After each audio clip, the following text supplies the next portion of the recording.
সুপ্রিয় দর্শক মণ্ডলী, আসসালামু আলাইকুম। ইনসেস ইন্টেনশন এবং সাপ্তাহিক মতামতের যৌথ প্রযোজনায় আপনারা দেখছেন মতামত ক্রসফায়ার। আসসালামু আলাইকুম। আজকে একটা এক্সাইটিং নিউজ, লস অ্যাঞ্জেলেসে অনেক এক্সাইটমেন্ট, মিষ্টি বিতরণ হচ্ছে। খালেদা জিয়া মুক্তি পেয়েছেন, এটা একটা ইম্পর্টেন্ট নিউজ হিসেবে লস অ্যাঞ্জেলেস বাঙালির ধরে নিয়েছে। আরেকটা বড় নিউজ হলো তারেক জিয়া রাজনীতি থেকে অবসর গ্রহণ করেছেন। অ্যাটলিস্ট 4-5 বছরের মধ্যে উনি রাজনীতিতে আসবেন না। তো নিউজটার মধ্যে একটু অনেক সংবাদ পত্রিকা বলেছে নিউজটা খালেদা জিয়ার মুক্তি খানিকটা কন্ডিশনাল, কারণ উনি সরকারের সাথে মোটামুটি একটা আপোষ সভা করে বেরিয়েছেন। সেটা হচ্ছে এই যে উনি নির্বাচনে যাবেন এবং সরকারের সঙ্গে ডায়ালগে যাবেন, এইটি মোটামুটি বলেছে। আবার জনকণ্ঠ আবার এটাকে একটু সরাসরি না বললেও এটা ইন্ডিকেশন দিয়েছে যে এটা সরকারের সঙ্গে আপোষ করেই খালেদা জিয়া বেরিয়ে এসেছেন। তো আমরা সেই প্রসঙ্গে কিছু আলাপ আলোচনা, আমাদের দৃষ্টিভঙ্গিটা আমরা তুলে ধরবো। তা আপনার কি ধারণা, এই পত্রিকা দুটো এইভাবে মন্তব্য করেছে? প্রথম কথা হচ্ছে যে জনকণ্ঠ এবং সংবাদ দুটোই আওয়ামী ঘরানার পত্রিকা হিসেবে যথেষ্ট কুখ্যাত। তাদের কাছ থেকে সৎ সাংবাদিকতা আশা করা সত্যি বাতুলতা মাত্র। তারা যে ইঙ্গিতটা করেছেন সেটা খুবই স্পষ্ট যে এই সরকারের সাথে আতাত করে খালেদা জিয়া বের হয়ে আসছেন। তো কথা হচ্ছে যে অন্যান্য পত্রপত্রিকায় নিরপেক্ষ দৃষ্টিতে যে দেখা যাচ্ছে এই যদি আতাত করতে হতো খালেদা জিয়া কিন্তু অনেক আগে বের হয়ে আসতে পারতেন। তিনি তা করেননি। তার যে তিনি জামিনে মুক্তি পেয়েছেন, কোনো স্পেশাল অনুকম্পায় না। আচ্ছা, এখানে কিছু কথা থেকে যায়, সেটা হলো কি যে আপনি একটা যুদ্ধংদেহী মনোভাব, একটা পক্ষপাত দৃষ্ট একটা মন্তব্য করতেছেন। সেটা হলো কি যে আপোষ বলতে রাজনীতিতে, আমি বারবার যেটা বলতে চেষ্টা করছি, রাজনীতি শেষ কথা কিছু নাই।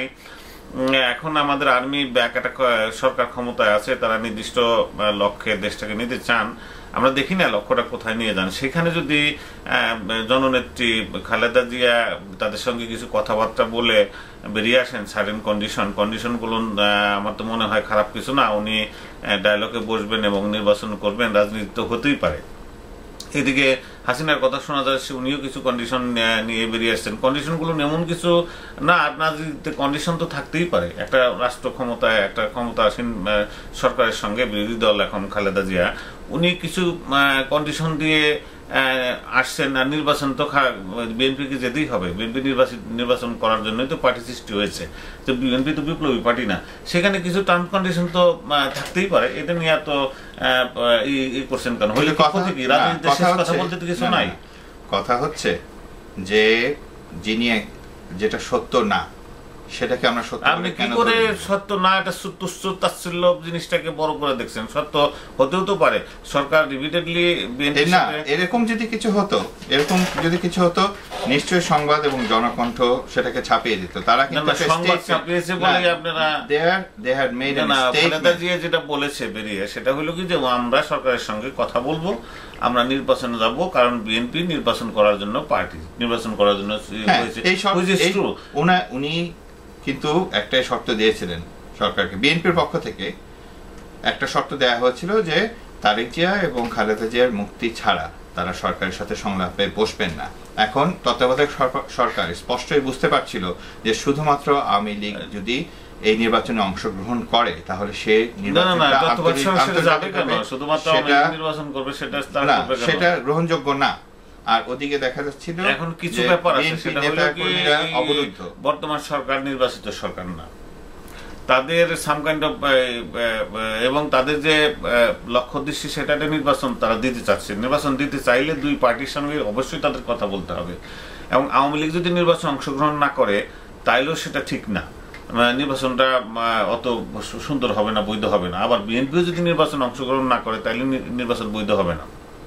কাজে সরকারকে কিছু একটা দফা দফা এদের সাথে করে নির্বাচন দিতে হবে, নাম্বার 1। নাম্বার 2, আওয়ামী লীগ যদি নাকি সাম কাইন্ড অফ কন্ডিশনের মধ্যে নির্বাচন কিছু একটা শর্ত সাপেক্ষে নির্বাচন যায়, শর্তটা তো আর এই না নির্বাচনে জয়ী হলে তো সব বিএনপিরই থাকবে বা আওয়ামী লীগেরই থাকবে, they will run this show.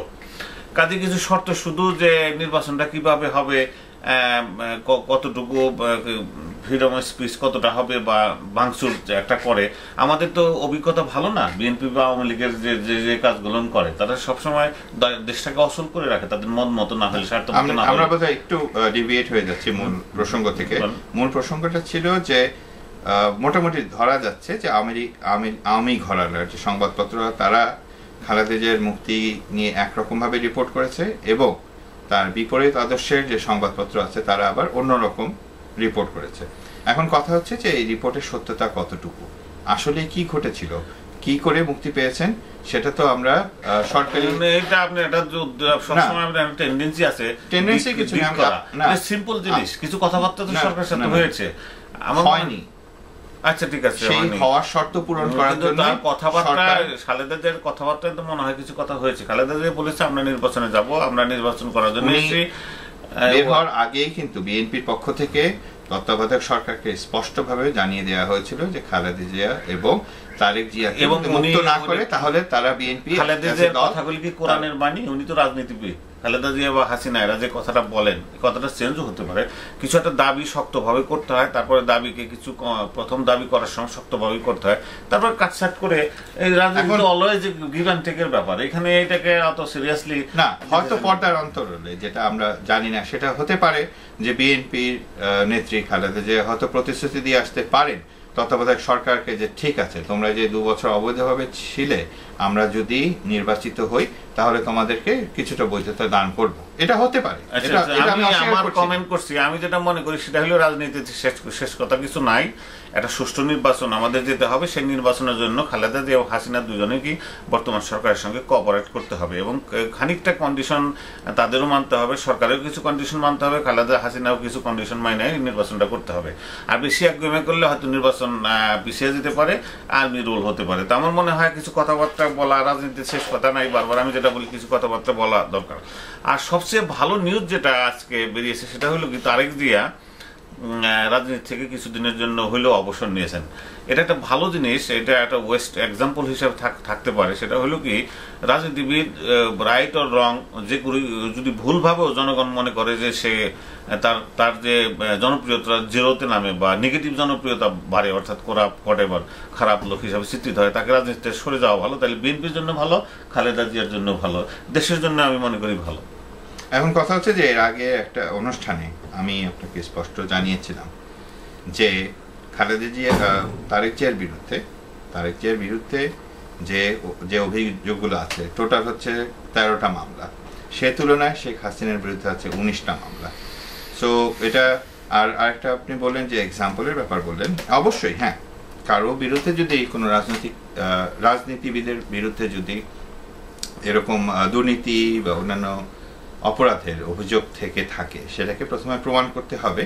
এবং আমরা দেখেছি যে পারিপার্শ্বিক দুটো জিনিস প্রধান সাহেব প্রমাণ করা, একটা হলো আইনগত ব্যাপার, আর দ্বিতীয় কথা জনপ্রিয়তার ব্যাপার আছে। জনগণ যদি, যেহেতু এইগুলো জনগণের সম্পত্তি, জনগণ এর উপর নির্ভর করে তারা বেঁচে আছে বা রাজনীতি করেন, জনগণ যদি মনে করে যে না খালেদা জিয়া তারেক হোয়াটএভার তারা আসলে bad person, not good for country, for the time being তাদের বোধহয় রাজনীতিতে অপশন নেওয়া ভালো। এটা একটা দিক, এটা ঠিক অবশ্যই। আপনি কি জন্য বলছেন? উনি নিউজটা ওইভাবে বলেছেন, তারেক জিয়া নিজে রিজাইন করেছেন এবং বলেছেন যে আমি ফর দ্য টাইমিং রাজনীতি থাকবো না, অস্থায়ী।